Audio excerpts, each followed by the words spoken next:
The product vision, strategy, and product development is usually handled at a global level, which is the product team Mhm. or the central team. And the regional and country teams, they are primarily responsible for go-to-market activities, ensuring regional and local relevance, ensuring successful launch of the product, generating awareness about the product, partnership with channel partners, measuring performance against the plan. So that's how we structure.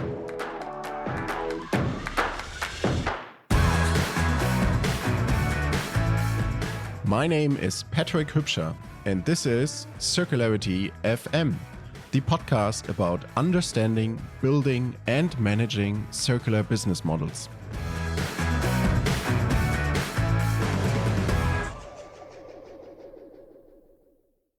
Welcome to the second episode of PaaS Decoded, 16 conversations about the fine details of product as a service. In the first episode, Bert van Son explained how Mud Jeans uses the Lease Jeans concept to access used products. In today's episode, we cover another B2C example, but focus on the international dimension, especially the implications for the proposition and the internal organization. Let's start. He has degrees in commerce, computer science, finance, and marketing. He worked at HP as manager for competitive intelligence and strategy before starting his own food startup in New Delhi. Afterwards, he returned to HP as senior product manager, where he is globally in charge of consumer subscription. Welcome, Shuchir. Hi, Patrick. Thanks for having me. Shuchir, what was the last page you personally printed out? I printed an activity sheet for my 3-year-old daughter. She likes to do some kind of coloring with her color pencils and crayons. So that's what I printed for her.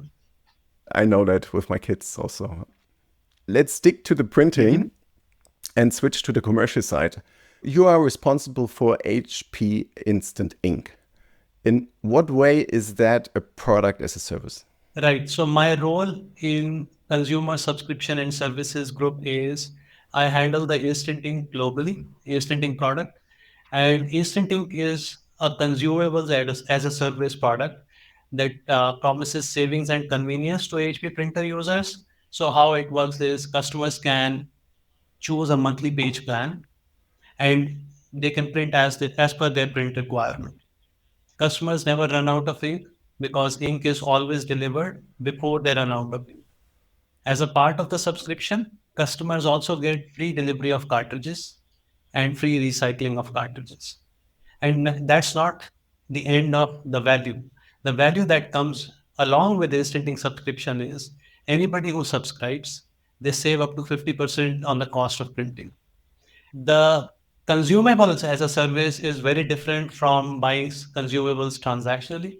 So if you have owned a printer before, you would know that every time a customer runs low on ink or toner, the first thought is to go online or go to a retail store to buy new cartridges. As a part of Instant Ink, that model is not applicable any longer. The cartridges are delivered to customers as a part of Instant Ink subscription. They only pay for the pages that they are printing. They are not paying for the cartridges. When a customer has consumed the cartridge, we send them a new cartridge before they run out, and the old one, we take it back and we recycle that cartridge. So that's how this is a product as a service and not a transactional sale. Okay, so actually the problem you're solving for the customer is, or there are actually two, it sounded to me, it's convenience and it's also cost. Convenience and savings, that's right. Any other important value you see on the customer side? Really, this is about taking all the pain surrounding the product away from the customer. So, what we are Mhm. really doing is in a transactional environment, when a customer buys a product, they are fully responsible for using and disposing of that product. By offering supplies as a service or consumables as a service, we are taking that headache away of managing supplies both during the use and during post use. So, for example, after life of the cartridge, we take it back. We are responsible for recycling. That is how Mhm. this service model aligns really well with circular economy principles. We believe we can deliver best value to the customer. At the same time, we can keep circular economy principles in mind and make sure that whatever we are putting out in the market, we take it back, recycle responsibly, and then reuse it for new cartridges. I saw on at least a German website that you offer it for a monthly fee, depending on the number of pages I want to print per month. And you don't have a price per page. That's something that usually comes to people's mind to say, oh, cool, you can pay per page, so to say.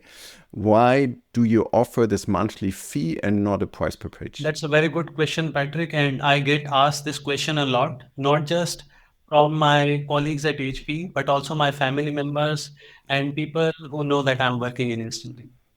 So whenever we launch a new service, our first objective is to develop a service that would work for majority of our customers, right? You always call for the biggest use case. And what we have seen is since the time Instant Ink was developed, subscription model work perfectly for most of our customers. Customers like the reliability or certainty of a certain amount per month that they pay. So when a billing statement comes in, they see that $1.99 or a $2.99 charge on their billing statement. They know this is what they pay every month. So that is a certainty a customer loves about is sitting. They don't have to worry about how many pages they printed that month. They might have printed 15 pages one month. They might have printed 25 pages the other month. And customers do not want to change what they are charged. And that's the beauty of how our subscription model works. If you are enrolled in a certain page plan, you pay for that page plan. Let's say you subscribe to a 50-page plan, and this month you printed only 45 pages out of your 50-page plan. That means there were 5 unused pages that roll over to the next month.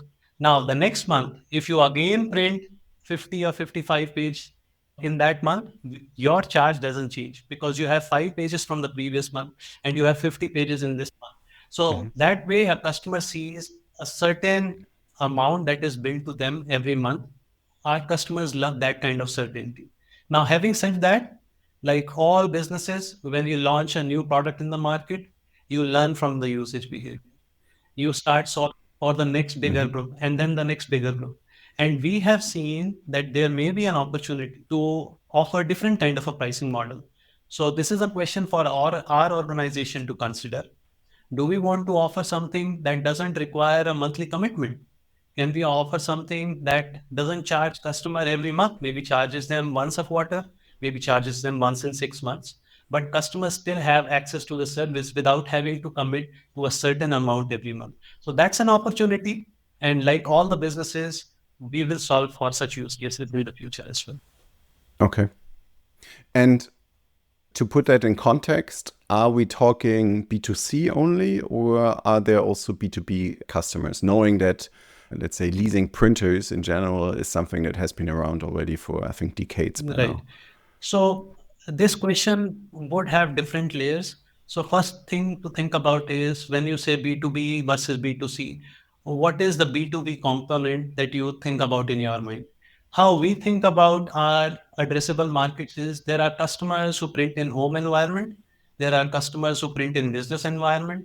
There may be customers who still print in bigger business environment like enterprises. So it really depends on how you filter your markets. In our case, Instant Ink is currently designed for home users and those small businesses that do not have a dedicated IT environment or an IT department.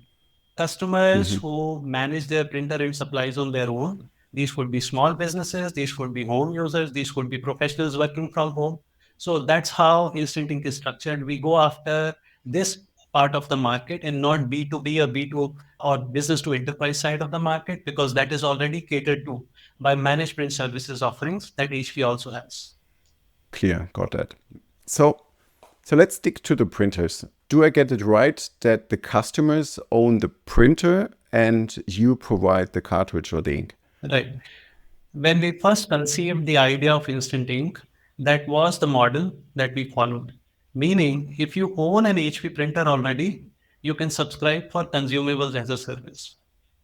However, like I explained before, as you grow, you try to look for other pockets of opportunity and what the customer requirements are in the market. And we figured out that there is a substantial requirement or demand for a complete end-to-end service that includes the printer as well. So recently, our Mhm. organization launched something called an HP All-In plan, which includes the printer as well. So now imagine how it works.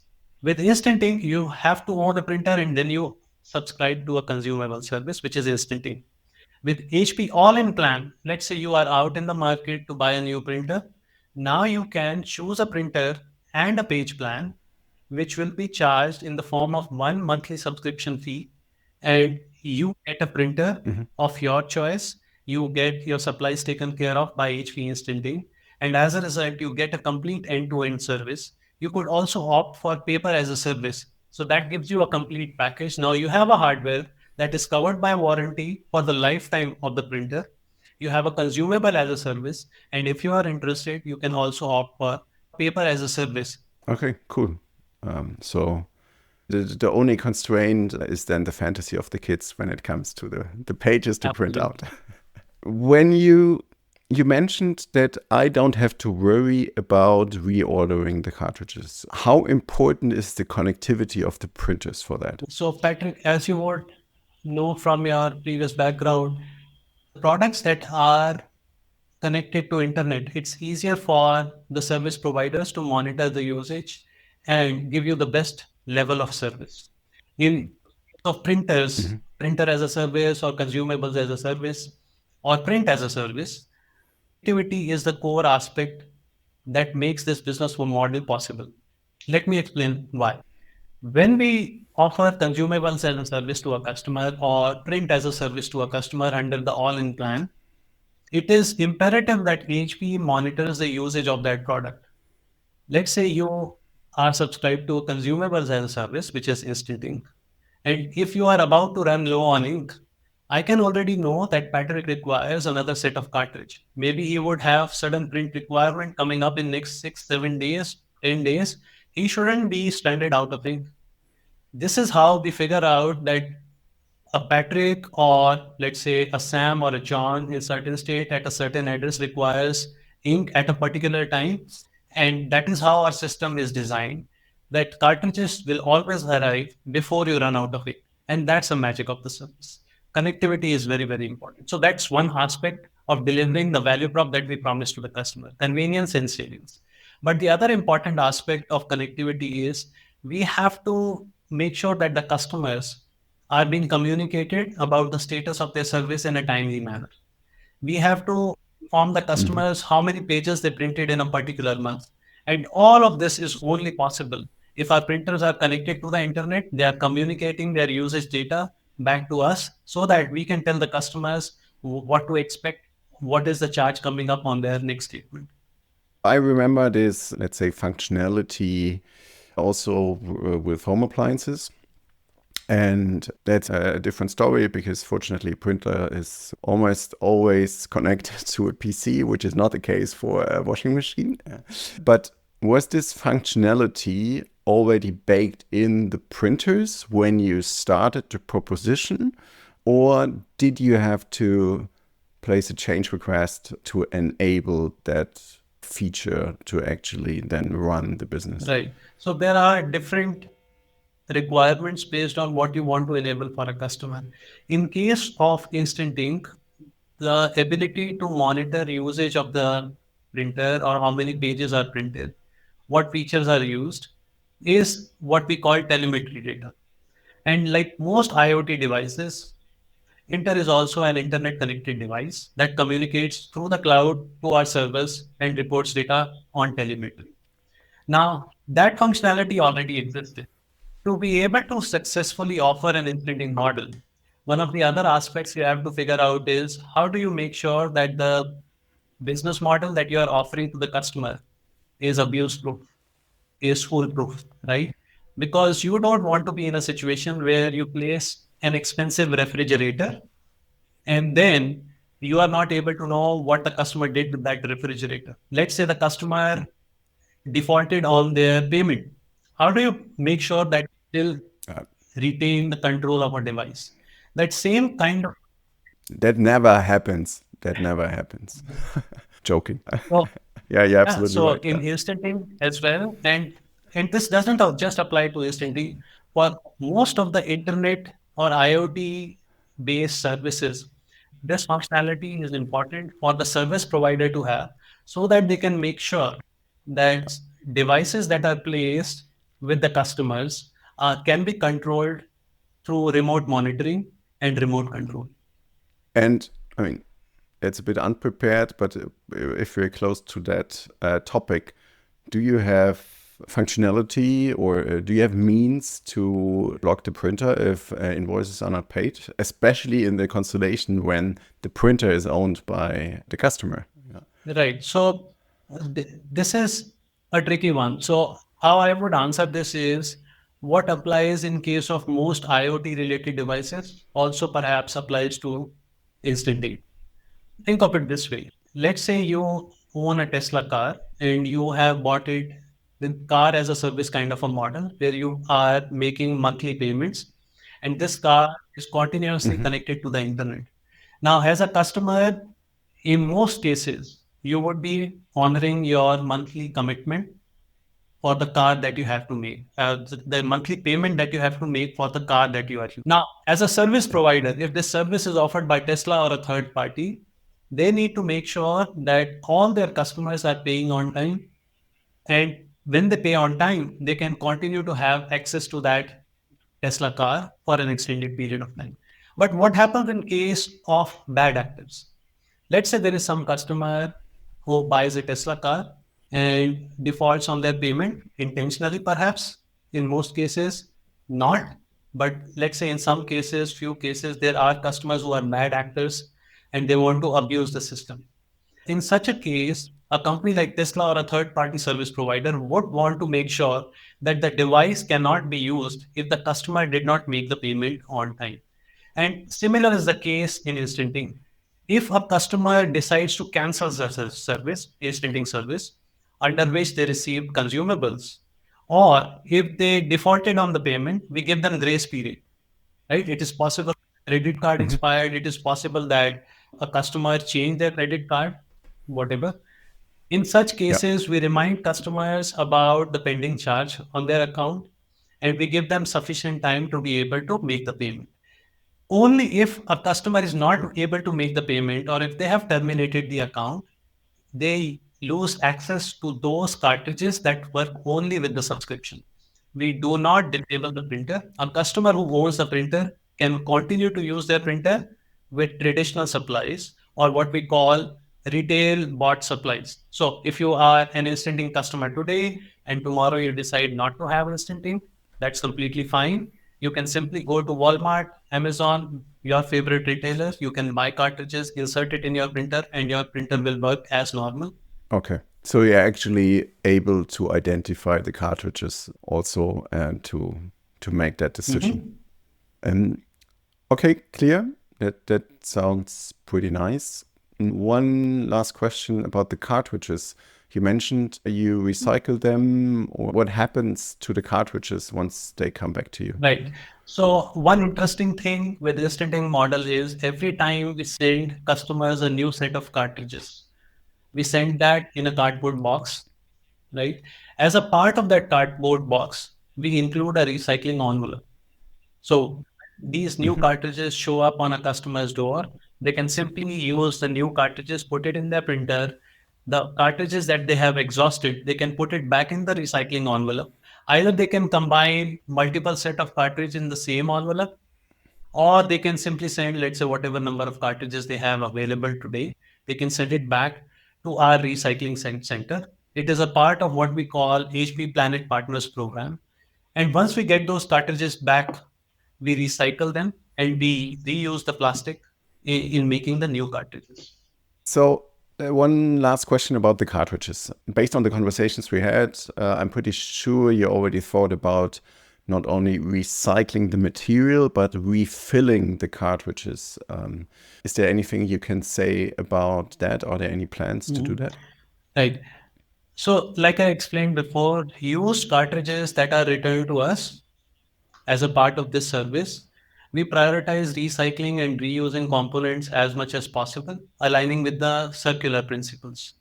This not only reduces the waste, but it also lessens the environmental impact of producing new cartridges.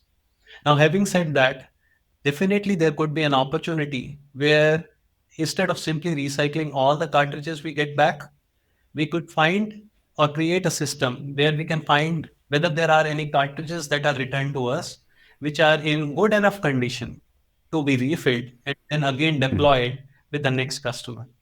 But this is a concept that would probably require certain kind of testing with our customers because we have seen as the acceptability of reuse, renew is becoming more prevalent in the market, there may be still some customers who expect their products to be always new, right? So we will have to Mhm. find out whether there is big enough group that would be resonating with this kind of an idea where cartridges delivered to them as a part of instant service could be refilled cartridges instead of fresh manufactured factory new cartridges. So Mhm. that's something that could be considered in the future, but of course, it would require a lot of testing. Okay. Yeah. Yeah, got that. So let's continue on the customer side. If I'm not mistaken, you're active in about 40 different countries. I assume that you have to adapt the offering to certain local conditions. Are there two, three main dimensions that you most likely have to configure to fit it to local needs? And what are these dimensions? The answer to this question can be simple or complex based on how we look at it. When you consider this question from customer value prop point of view, the value prop is very similar Hmm. across all those 40 countries. The value prop of savings and convenience is consistent across all those 40 countries. Nothing changes. The Hmm. price a customer pays in those countries is also largely similar. So you might be paying $2.99 for a certain plan in US, and you might be paying a comparable €2.99 in, let's say, Germany for the similar plan. So that way, the Hmm. value prop of the savings and convenience and the price a customer pays doesn't change. Now, what might be Hmm. different is the value prop perception on the customer side. Let me give you an example.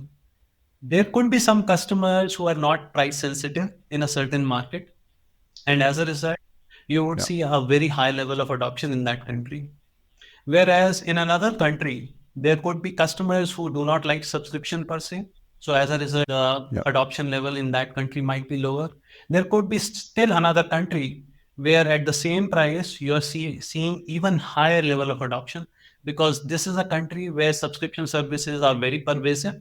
And as a result, customers do not stick to their old consume habits of consumption, right? So when you offer consumables Hmm. as a service, although it is a new model, customers previously were attuned to purchasing their own cartridges and then managing their own supplies. But under this model, you are paying for pages, not for the cartridges. So it really depends on what kind of country you are operating in and how customers perceive the value of your service. The value prop at a high level is the same across all these 40 countries, but how customers perceive that could differ from country to country. As a result, our adoption level changes.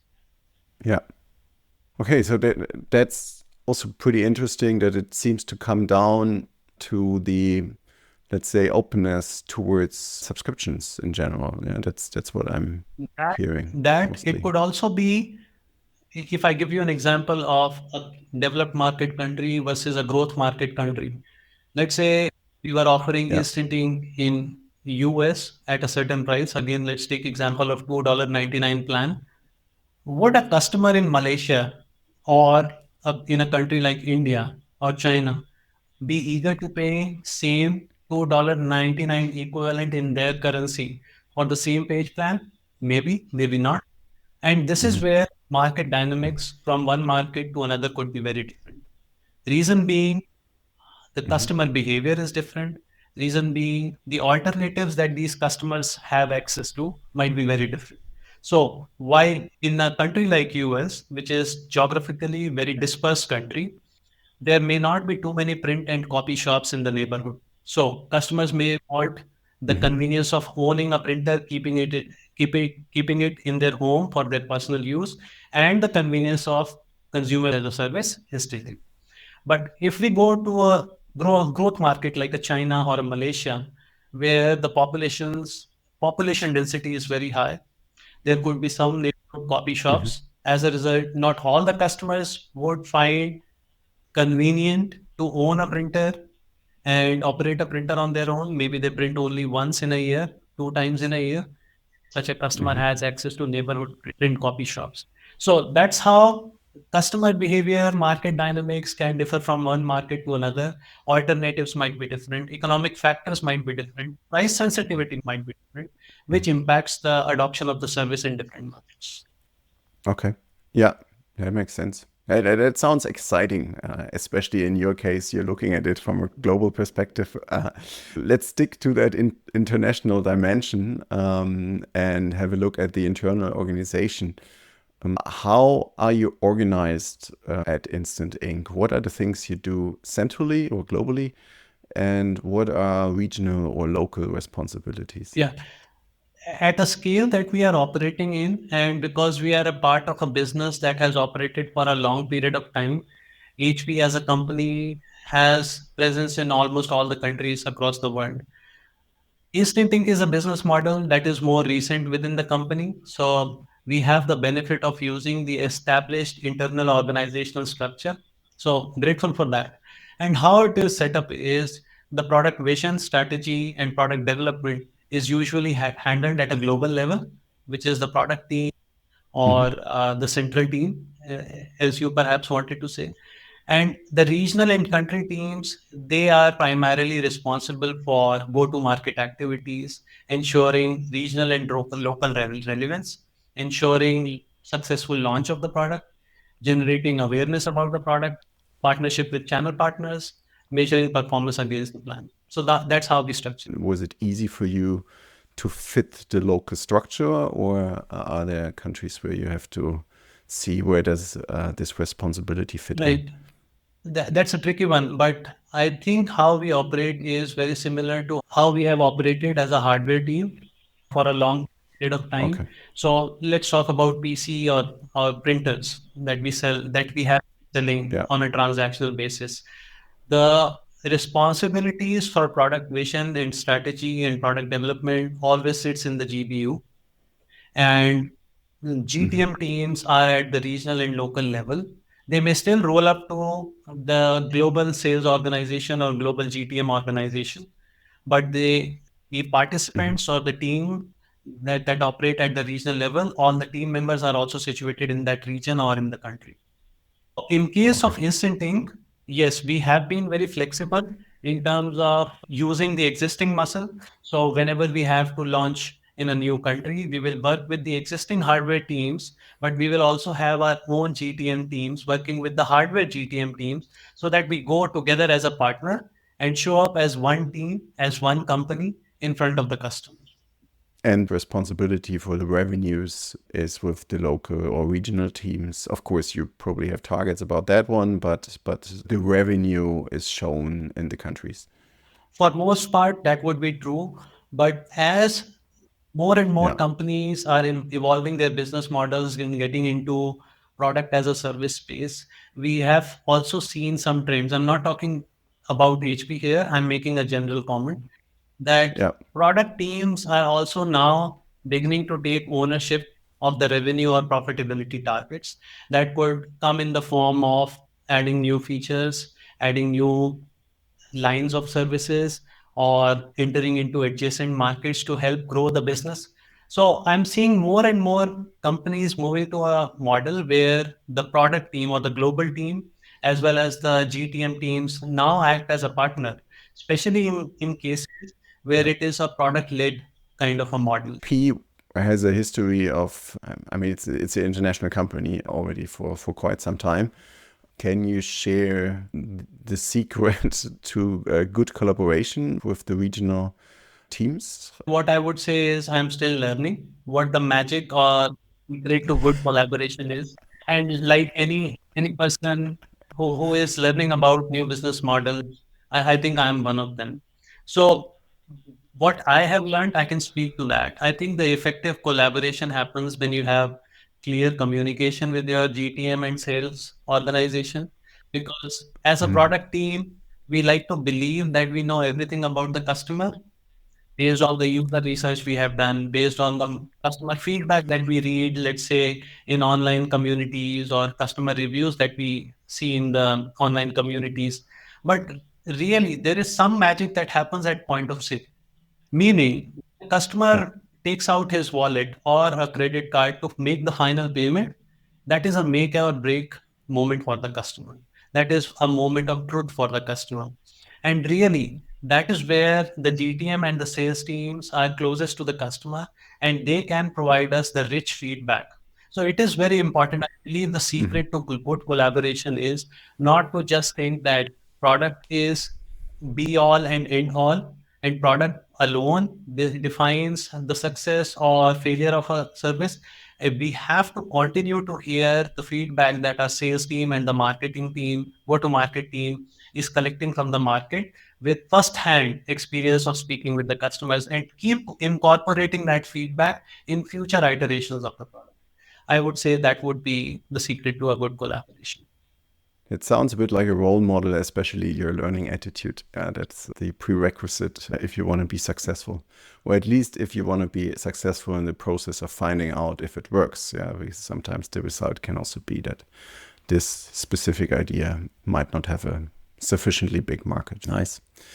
We're coming towards the end, and I have three general questions that I ask to everyone who's part of these product as a service series.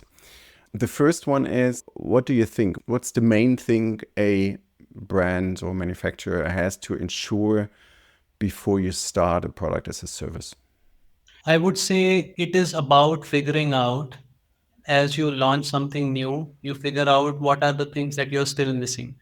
But if I could say what are the things that need to be in place for making a circular product as a service successful, it would be to ensure that you have reverse logistics capability, you have enough Mhm. effective customer education capability in the sense that because in most of the business models where you are now beginning to offer a physical product as a service, we have seen that it requires a lot of change in customer habit in how they consume the service. Right? Mhm. For ages and ages, customers have been used to buying a product, owning it through the life of the product, managing or maintaining the product, warranty, if something goes wrong, they bring it to the service center, all those things. So this is a model that they have been habituated with. This is something that sounds familiar to them. Now, when you bring such customer from ownership model to product as a service model, it requires a lot of customer education. It requires Yeah. you to make the customer believe that this product as a service is either no different from how they have consumed before, or this is much better way of consuming what they have been consuming before as a part of the ownership model. So a lot of effort is needed on the customer education side. And I would say you need scalable technology infrastructure.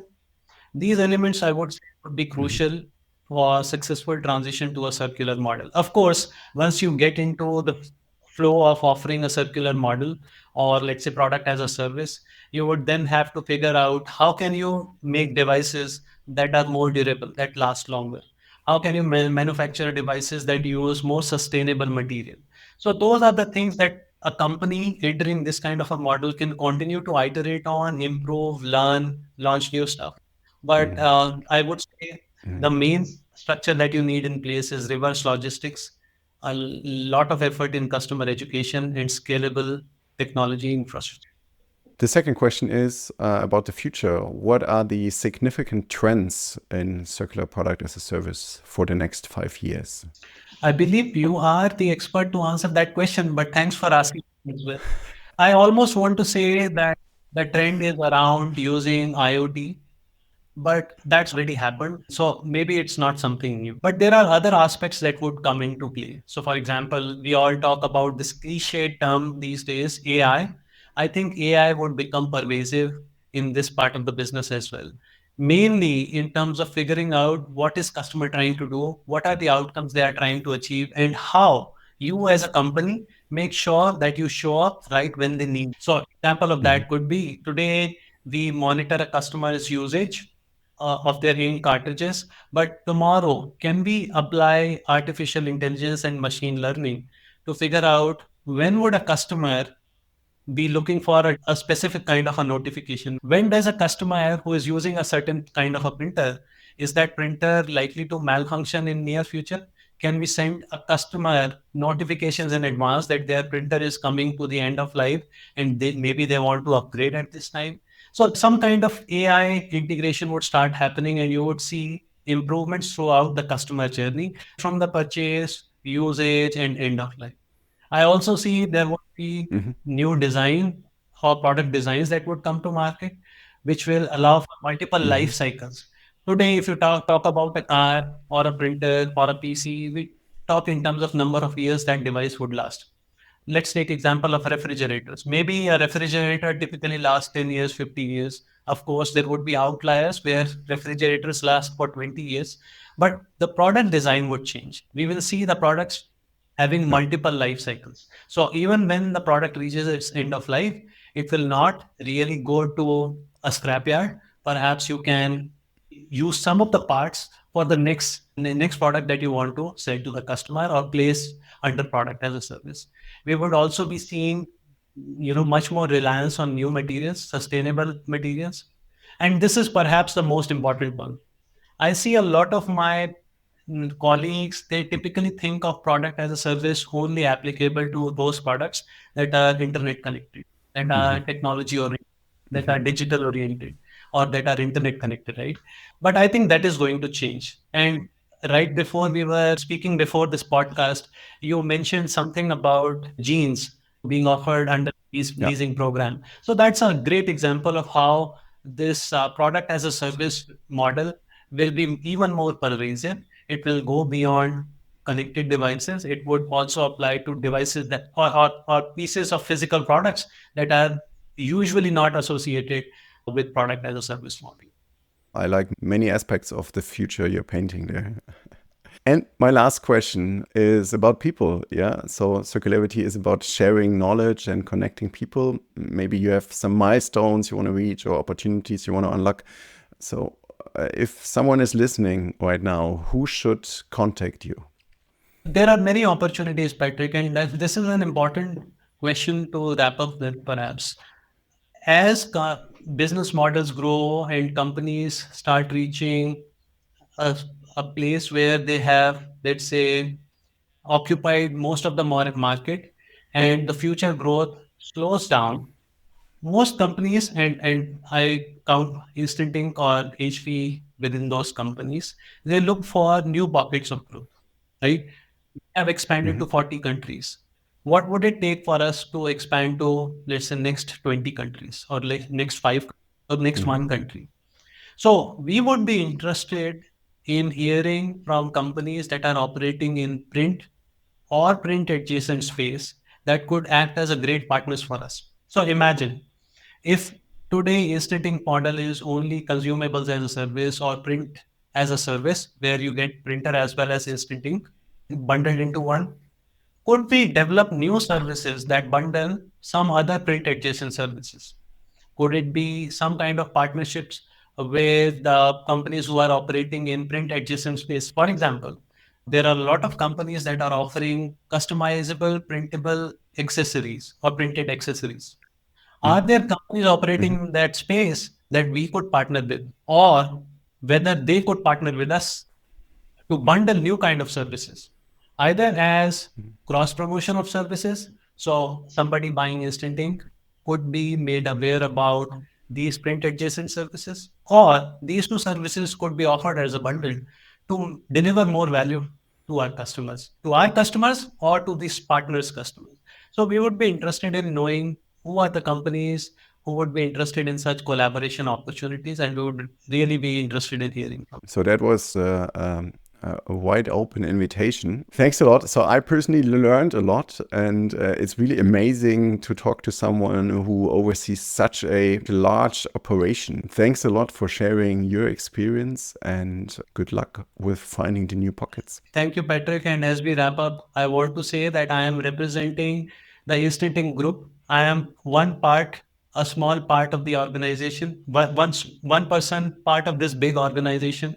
Of course, East Inting also has so many brilliant other product managers who are working on different aspects of the service and making sure that we deliver value to our customers every day. So I speak on behalf of my entire organization. I believe I'm representing them here. So really fortunate to have this opportunity, and thanks for having me at your podcast. I love your attitude. Thanks a lot. Thank you.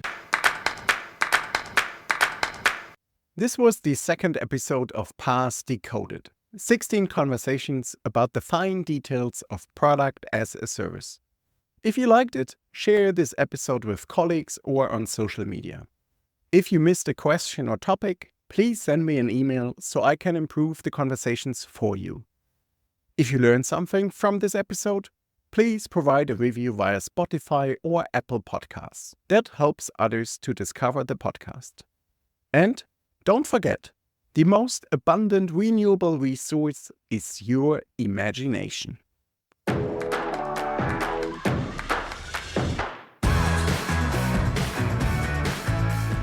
My name is Patrick Hübscher, and this is Circularity FM, the podcast about understanding, building, and managing circular business models.